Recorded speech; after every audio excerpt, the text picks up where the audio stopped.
안녕하세요. 오늘은요, 우리 삶의 현실을 만들어내는 아주 강력한 원리에 대해서 한번 파헤쳐 보려고 해요. 바로 최면 리듬의 법칙이라는 건데요. 내 생각의 주도권을 되찾는 그 여정, 지금부터 저랑 같이 한번 시작해 보실까요? 자, 이걸로 한번 시작해 볼게요. 지금 이 순간 여러분 머릿속에 떠오르는 그 생각들, 그거 누가 선택하고 있는 건가요? 한번 딱 3초만이라도 생각해 보세요. 왜냐하면 바로 이 질문이 오늘 우리가 이야기할 모든 것의 핵심이거든요. 바로 이거예요. 만약에 우리가 의식적으로 나는 이런 생각을 할 거야 라고 정하지 않잖아요? 그럼 우리 생각은 그냥 주변 환경이나 옛날 습관에 의해서 저절로 선택돼 버려요. 마치 운전대를 그냥 놔버린 자동차 같다고나 할까요? 그리고 바로 이 지점에서 우리가 겪는 수많은 문제들이 시작되는 겁니다. 혹시 그런 기분 느껴보신 적 없으세요? 분명 내 인생인데 내가 통제하는 게 아니라 그냥 뭔가에 이끌려서 자동주행 모드로 흘러가는 것 같은 느낌? 이런 상태를 표류라고 하는데요. 내가 지금 표류하고 있는지 아닌지 그 신호들을 한번 같이 살펴볼게요. 네, 지금 보시는 이런 것들이 바로 우리가 표류하고 있다는 신호들이에요. 내 인생의 주인공이 아니라 저 멀리서 지켜보는 관객이 된 것 같은 기분? 외부 상황에 따라서 기분이 막 롤러코스터를 타고요. 진짜 원하는 건 다 얻지 못하고 맨날 그 조각들만 손에 쥐게 되는 거. 이 모든 게 사실은 우리 마음이 방향을 잃고 떠다니고 있기 때문이라는 거죠. 그렇다면 도대체 왜 이런 표류 현상이 일어나는 걸까요? 그 근본적인 원리가 뭘까요? 자, 드디어 오늘 이야기의 가장 핵심적인 개념으로 들어가 보겠습니다. 바로 최면 리듬의 법칙입니다.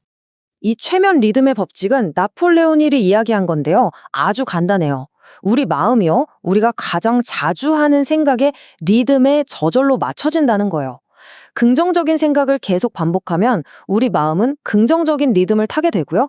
반대로 부정적인 생각을 계속 하잖아요. 그럼 부정의 리듬에 갇혀버리는 거죠. 뭐랄까, 마치 신나는 음악이 나오면 어깨가 들썩이는 것처럼 우리 마음도 지배적인 생각이 비트에 맞춰서 저절로 움직인다는 겁니다. 보세요. 이 표가 모든 걸 정말 명확하게 보여주죠. 부정적인 리듬 속에서 표류할 때 우리는 그냥 승객이에요. 세상이 이끄는 대로 그냥 끌려가는 거죠. 하지만 긍정적인 리듬을 의도적으로 선택하면 상황이 완전히 달라집니다. 우리가 직접 운전대를 잡고 내가 원하는 방향으로 나아가는 운전자가 되는 거예요. 그 결과는 뭐 말할 것도 없겠죠? 이 말이 정말 중요한데요. 밖에서 무슨 일이 일어나든 간에 우리는 결국 마음이라는 필터를 통해서 그걸 경험하거든요. 이게 무슨 뜻이냐면요. 부정적인 생각 한 번 하는 게 실제로 나쁜 일이 일어나는 것만큼이나 강력한 부정적 경험이 될 수 있다는 거예요. 결국 뭐예요? 우리의 내면 세계가 외부 세계의 경험을 직접 만들어내고 있다는 거죠. 자, 그럼 이제 문제점이 뭔지 알았으니까요. 가장 중요한 전환점으로 넘어가 보죠. 그래서 어떡하라고? 이 질문이 나올 때가 됐죠. 어떻게 하면 이 강력한 법칙을 우리 편으로 만들 수 있을까요? 정답은 바로 내 생각을 내가 선택하는 겁니다. 여기서 진짜 재밌는 게 뭔지 아세요? 이 최면 리듬의 법칙이라는 게 뭐 좋고 나쁘고 그런 게 아니에요. 그냥 중력 같은 거요. 그냥 존재하는 자연 법칙, 일종의 도구의 뿐이라는 거죠. 그래서 우리가 이 도구를 어떻게 쓰느냐에 따라서 내 삶을 완전히 망가뜨릴 수도 있고 반대로 어마어마한 성공으로 이끌 수도 있다는 겁니다. 정말 강력한 도구죠. 그러면 이제 가장 현실적인 질문이 딱 나오죠. 알겠는데 그래서 어떻게? 어떻게 하면 그 운전대를 내가 직접 잡을 수 있냐는 거죠. 자, 이제부터 그 구체적인 방법을 한번 알아볼게요.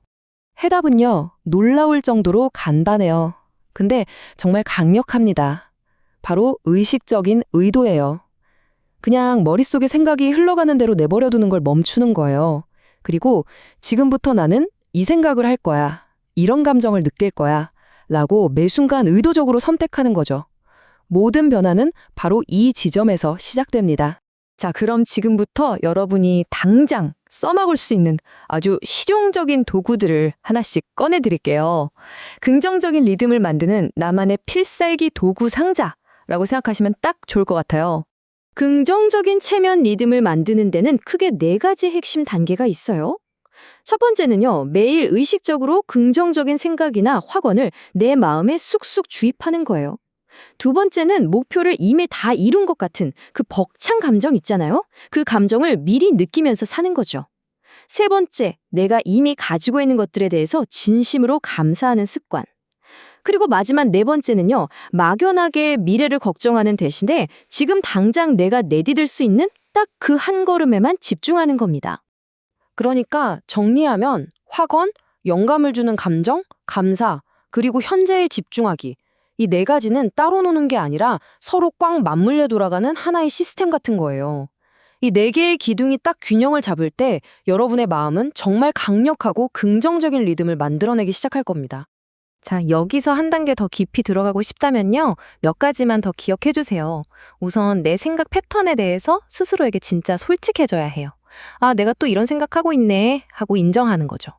그리고 가끔은 새로운 경험을 가로막는 내 고집이나 자존심, 그런 에고를 좀 내려놓을 필요도 있고요. 근데 진짜 제일 중요한 건 이거예요. 완벽한 계획 세우느라 새작도 못하지 마세요. 그냥 첫걸음을 떼는 거예요. 그러면 그 첫걸음이 신기하게도 다음 길을 탁 보여줄 겁니다. 자, 이제 이 모든 노력을 했을 때 우리가 얻게 될 궁극적인 보상에 대해 이야기해 볼게요. 이건 단순히 기분이 좀 좋아지고 그런 차원의 이야기가 아닙니다. 그보다 훨씬 더 심오한 결과가 기다리고 있어요. 맞아요. 이 모든 걸 통해서 얻는 진짜 보상은요, 바로 내 인생을 되찾는 것입니다. 더 이상 주변 상황에 이리저리 끌려다니는 승객이 아니라 내 삶의 운전대를 꽉 쥔 온전한 주인이 되는 바로 그 경험 말이에요. 여기서 잠깐만요. 한번 이렇게 생각해 보세요. 우리는 보통 경험 속에 내가 있다고 생각하잖아요. 성공이라는 경험 또는 실패라는 경험 안에 내가 있는 것처럼요. 그런데 말이죠. 이게 바로 엄청난 관점의 전환이에요. 여러분은 경험을 하는 관찰자가 아니에요. 여러분의 의식, 여러분의 생각, 여러분의 존재 자체가 바로 경험 그 자체입니다. 만약 내가 부정적인 생각의 리듬에 빠져 있다? 그럼 나는 부정적인 경험을 하는 게 아니라 그냥 부정적인 경험 그 자체가 되어버리는 거예요. 반대로 내가 긍정의 리듬을 탄다면요? 나는 긍정적인 경험 그 자체가 되는 거죠. 정말 엄청나지 않나요? 유명한 말이 있죠. 할 수 있다고 생각하는 사람도 할 수 없다고 생각하는 사람도 둘 다 옳다. 이 말만큼 오늘 우리가 나눈 이야기를 완벽하게 요약하는 말이 또 있을까요? 결국 우리의 믿음과 생각의 리듬이 곧 우리의 현실을 창조한다는 가장 강력한 증거 아닐까요? 자, 이제 여러분의 차례입니다. 오늘 하루 여러분의 긍정적인 최면 리듬을 만들기 위해서 어떤 생각 딱 하나를 의도적으로 선택해 보시겠어요? 꼭 기억하세요. 그 아주 작은 생각 하나가 여러분의 오늘 하루를 바꾸고 마침내 인생 전체를 바꿀 수 있다는 걸요.